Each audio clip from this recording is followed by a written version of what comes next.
Selamat malam para netizen dimanapun kita berada, salam inspirasi bagi kita semua. Akhirnya sosok Gibran sebagai wakil presiden juga memberikan pidato ya di hadapan para pejabat-pejabat itu. Nah, ini menuai kritikan ya.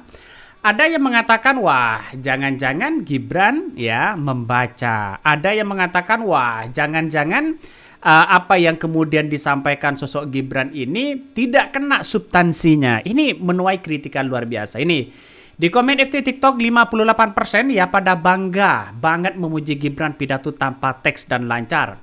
Kasihan banget ya mereka, ekspektasinya ketinggian. Makanya dia ya butuh staf susnya untuk 8 orang. Mungkin takut ya kalau ditanya wartawan gak bisa jawab.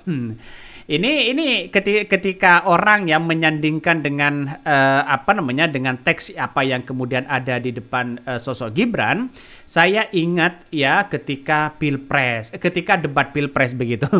Ini artinya apa? Artinya ada sesuatu yang kemudian ya orang menganggap bahwa wah ini baca teks atau bagaimana begitu kan ya. Kalau Prabowo sudah jelas begitu kan ya, sudah tidak membaca teks ya saat sambutan dulu saat pidato dulu begitu kan ya. Di DPR dia tidak membaca teks sama sekali begitu. Banyak orang yang membaca wah ketahuan nih Gibran membaca teks. Ada yang mengatakan seperti itu. Tapi yalah inilah pada kenyataannya orang-orang akan menganggap begitu kan ya bahwa apa yang kemudian kita lakukan hari ini ya terhadap sosok Wapres karena sebentar lagi begitu kan ya bukan sebentar lagi sudah Prabowo sudah terbang ya ke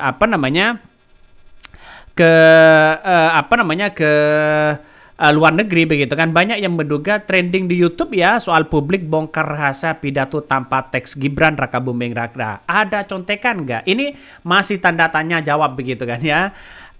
Pertanyaan-pertanyaan inilah yang kemudian muncul begitu kan di kolom komentar bahwa benar nggak begitu kan. Tapi kalau kita lihat dari ini begitu kan ya mungkin bisa saja ini tanpa teks ya atau jangan-jangan atau bagaimana. Coba kita baca ya komentar-komentar dari netizen karena kritikan banyak luar biasa begitu ya. Coba kita baca ini. Akhirnya beri sambutan pidato Wapres Gibran kembali tuai kritik pedas. Kenapa ini? Dibilang ya repot ya ngomong aja nggak gagap. Bisanya ngasih susu sama anak SD. Makanya Gibran ini dikritik habis-habisan ya nampaknya Gibran ini hanya memberikan motivasi saja begitu kan ya. Hanya itu aja ya. Takut kalau ditanya wartawan nanti tidak bisa menjawab. Yang jawab adalah staf susnya. Ini komentar dari netizen. Saya kira begini, sosok Gibran sebagai wakil presiden kalau hanya mengarahkan ya boleh-boleh aja begitu kan. Dalam artian bahwa ya tidak ada dampak sama sekali seperti Pak Prabowo begitu kan. Prabowo kan sangat tegas sekali. Justru sosok Gibran ini kalem, santai, ya substansinya tidak kena di situ begitu. Hanya memuja-muji. Iya kan begitu kan. Coba kita lihat pidatonya begitu. Dia hanya memuja-muji begitu kan ya. Tanpa memberikan solusi. Dan itu penting. Artinya apa? Pidato-pidato itu di berbagai apapun begitu kan ya. Memberikan kritikan boleh ya, memberikan solusi itu boleh ya, menyanjung itu boleh. Saya kira dengan hal-hal seperti ini karena negara kita adalah negara kesatuan Republik Indonesia, justru begitu para pejabat-pejabat itu diberikan solusi. Apa solusinya untuk masa depan? Karena kita lihat bahwa pejabat-pejabat di daerah kadang solusi yang dilakukan kadang tidak cocok begitu dengan konteks masyarakat. Dan inilah yang kemudian orang-orang menganggap bahwa pidato-pidato Gibran itu seperti itu begitu kan ya. Coba kita baca ya, ini menarik loh ya beritanya. Akhirnya beri sambutan ya pidato Wapres Gibran kembali tuai kritikan ya. Coba kita baca. Dr. Tifa kembali mengkritisi ya momen Wapres Gibran Rakabuming Raka saat pidato di depan ya para kepala daerah di Indonesia. Saat itu Gibran mengusulkan ke Mendagri agar para kepala daerah juga digambleng di Akmil Magelang. Gibran meminta para kepala daerah menjalankan visi sesuai arahan Presiden Prabowo Subianto. Gibran juga menekankan pentingnya sinergi antara pemerintah pusat dan daerah kepada para penyelenggara pemerintah daerah. Saat menyampaikan pidato, putra sulung mantan presiden Jokowi itu terlihat lancar berpidato, bahkan tanpa melihat contekan ataupun catatan di tangan.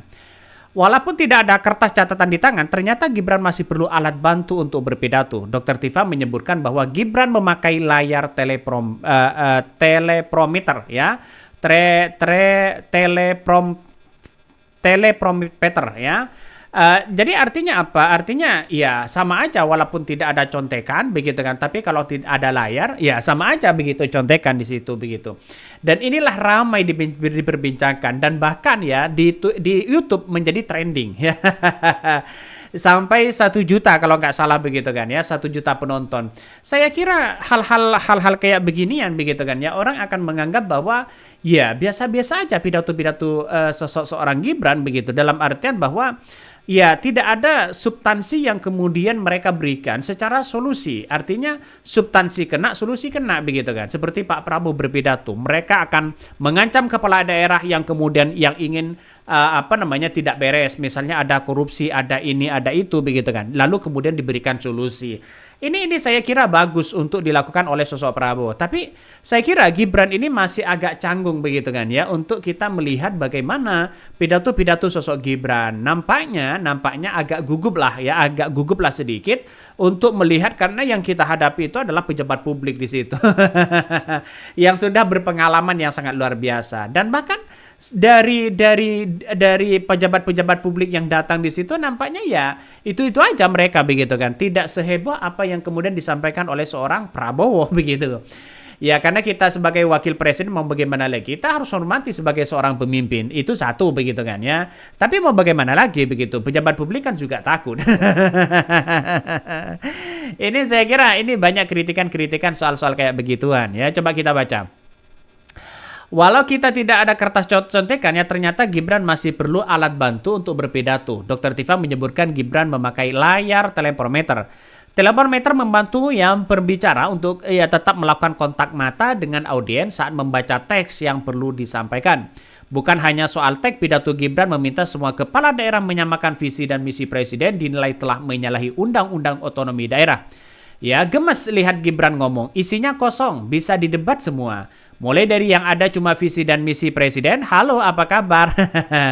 Ini komentar-komentar dari netizen, banyak sekali pro dan kontra. Tapi saya menganggap hal-hal kayak begituan ya hal biasa begitu kan. Dalam artian ya tidak seperti apa yang disampaikan sosok Prabowo begitu kan. Makanya visi dan misi sebagai seorang presiden itu harus sama antara presiden dan wakil presiden ya. Gagasannya semuanya harus sama.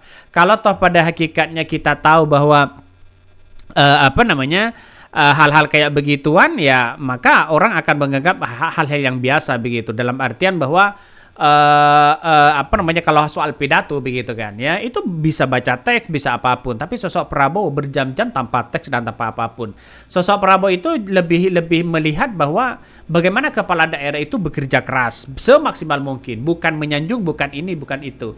Kalau soal menyanjung saya kira agak gimana begitu kan ya. Masyarakat sudah paham lah masalah kayak begituan. Saat debat saja banyak muncul spekulasi Gibran pakai alat bantu. Mungkin itu yang kami sampaikan ya, tonton terus channel Hodari Podcast Rakyat ini, jangan lupa di-subscribe.